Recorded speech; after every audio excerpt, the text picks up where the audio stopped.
आज प्रभाग क्रमांक 16मध्ये नगरसेविका सौ मंगलकाकी जगताप यांच्या सौजन्याने मतदान नाव नोंदणी अभियानाची सुरुवात करण्यात आली। या अभियानाचे उद्घाटन माजी ज्येष्ठ नगरसेवक जयसिंग पवार व विद्यमान नगरसेविका सौ मंगलकाकी जगताप यांच्या शुभहस्ते करण्यात आले। बारामती विधानसभा पोटनिवडणुकीच्या पार्श्वभूमीवर या ठिकाणी नागरिकांना मतदार यादीत नाव समाविष्ट करणे, दुरुस्ती करणे किंवा बदल करणे यासाठी मार्गदर्शन व मदत दिली जाणार आहे।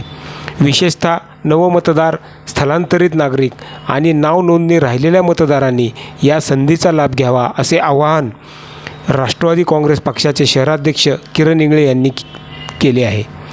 लोकशाही प्रक्रियेत प्रत्येक नागरिकाचा सहभाग महत्त्वाचा असल्याने मतदान नोंदणी ही जबाबदारी समजून जास्तीत जास्त नागरिकांनी या उपक्रमात सहभागी व्हावे असे आवाहन बारामती शहर राष्ट्रवादी काँग्रेस पक्षाच्या पदाधिकाऱ्यांनी केले आहे। यावेळी राष्ट्रवादी काँग्रेस पक्षाचे शहराध्यक्ष किरण इंगळे, प्रफुल्ल गादिया, सुरेश खत्री, श्याम सोनी, अविनाश भापकर, बाबू किकले, अनिल गायकवाड, राकेश सावंत, पळशे साहेब, सचिन चिचकर, निखिल लोंढे, कपिल सावंत, अतुल भागवत, संजय पंजाबी, ओंकार पवार, प्रमोद भागवत, आत्तार साहेब, रमेश पंजाबी, दत्ता हरके, बाळू चांदगुडे, सूरज चौधरी, महेश बारवकर, आभरार बागवान, पोद्दार शेठ, भैया शेख, वैभव जगताप, स्वप्नील भागवत इत्यादी मोठ्या संख्येने उपस्थित होते।